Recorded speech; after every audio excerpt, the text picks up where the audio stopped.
Here we go. Okay. Is it being recorded? It says it is. Okay. This is Julia Widup with Dreamtime Books and Authors, and I'm interviewing Brian Thompson, the author of The Anarchists. So tell us a little bit about your book, Brian. Okay, well, thank you for having me. I wanted to say that first, and it's a pleasure to be here. And I'm really excited about my April release, The Anarchist. It's set in 2050. It's my first attempt at science fiction, speculative fiction, too, because there's a time travel / alternate universe element in there. But it's the story of four people who encounter different sets of tragedies in the year 2050, and they're given the opportunity to begin again or to erase a life regret. And three of them are totally on board. One of them has to be forced into it. And when they come out of this experimental psychological procedure, they find out that their whole lives have changed. The problem is they don't know it. And then once they are informed of that, then they have to make a decision on what they want to do, whether they want to live in this world where the mastermind of the whole thing is about to take over the planet, or if they want to try and save it. Oh, so they go in thinking they're going to reverse a regret, and then they discover that they have been sucked into somebody else's plan. Exactly. Wow. Who wouldn't choose to reverse a regret? How did you think of that? It's an interesting story. Last December, not of the one that just passed, but we're talking about 2010, my wife came to me and said, I just have this wild idea for a book, and I don't write books. You write books. She writes screenplays. So she started telling me the story over email about, 2050, about these people who have these interesting circumstances and are going in for this procedure where they can erase their life regret, at least mentally. So she actually gave me the framework for it, but she gave me also the characters and some of the things that they had been through, and I thought to myself, no, they're not messed up enough. So I really took I took their lives and I just put them through the ringer. And so it pretty much grew from there. I'm a big advocate of the what if philosophy of writing, in that, what if this happens? How would somebody react in that situation? And that's where a lot of the action came from, which drives the novel. Wow. Did you outline the whole thing before you did it, or just go with it? Go with the flow? Well, I should say with my writing, it's a little mix of both. Most of the time, I know where everything's going to end up. So when I started writing the book, I knew how it was going to end. But to a large degree, I like to create my characters as living, breathing organisms as much as I can, so that when you're reading my book, it's not this person is doing this action because I'm telling them to do that action. It's a gradual outgrowth of their character, so it makes it more believable that way. There are major plot points of action that I plot out, but I find that if I let the characters sort of go on their own, it eventually ends up when I want to take them anyway.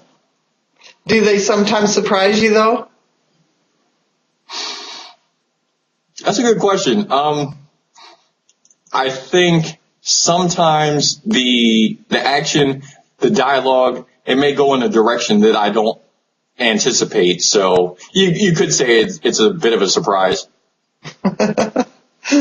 Yeah, I would think that was a surprise. And who's your publisher? That's a good question too. I kind of cringe when people say, you're self-published. I independently publish myself. It actually started when I published my first book, The Lost Testament. I decided to go the indie route, so I did all my research, got myself a FEIN and DBA and all the other kind of good stuff. So my company is called Great Nation Publishing, and The Anarchist is our third title. And hopefully, Lord willing, by 2014, I'd like to start putting out other authors as well. Wonderful. I'm sure the authors viewing this will be pleased to hear that. Okay. And have you always been a writer, or what did you used to do? I have a background in education, and in journalism, which is writing, obviously, but, really, as early as I can think of, I've been interested in writing. My mother will tell me stories about how I was writing stories when I was 6 and 10 and things of that nature, but it really became serious for me in, I'd have to say my senior year at Morehouse College, here in Georgia, where I live, and I took a creative writing course, and it just set my mind on fire. I just thought to myself, this is really what I like to do. But then I started thinking, I was already an English major, what I wanted to do, because I told my mother that, and she was like, you can't make any money doing that. So,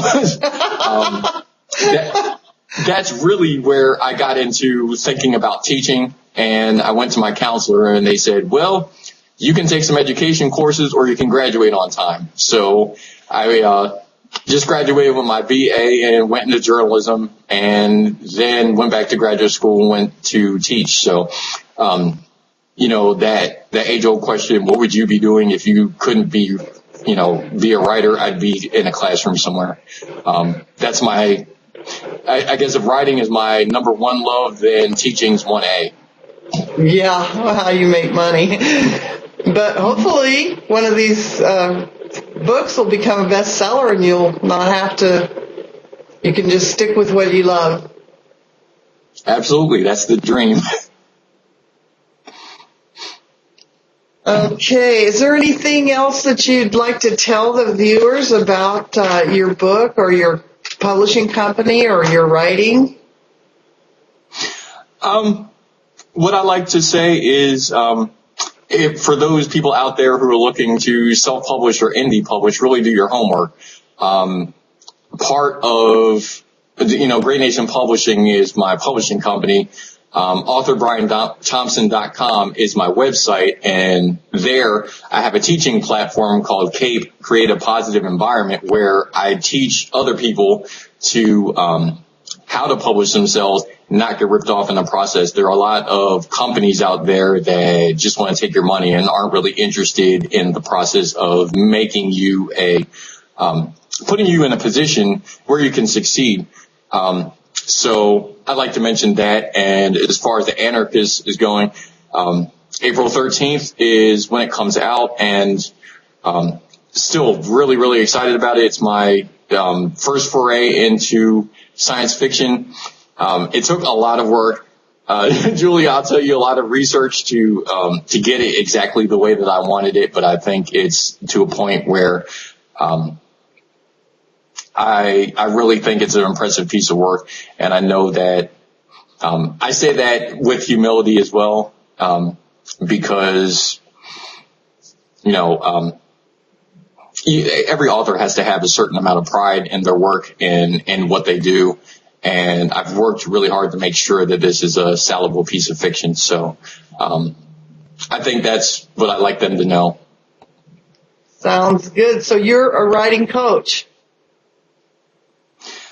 Yeah, I have a background in English education, so I know, the plot, the character arcs, all the other kind of good stuff. So I can come from that angle, and also from the business angle. This is the second year for Great Nation Publishing, and I made a lot of mistakes along the way, but really, for me, what defines a mistake is what have I really learned from it.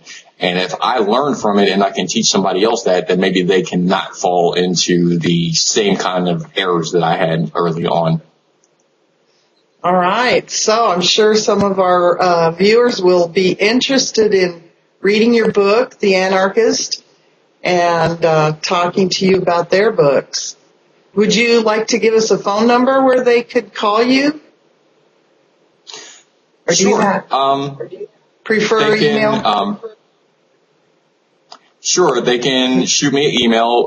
It's Brian with an I, Brian at author Brian Thompson, THOM as in Mary, PSON as in Nancy.com. They can reach me there, or they can reach me at my office number, 888-889-3334. Okay. Thanks for being on the show. Thank you so much. It was a pleasure to be here. All right. Bye. Bye. How do I stop?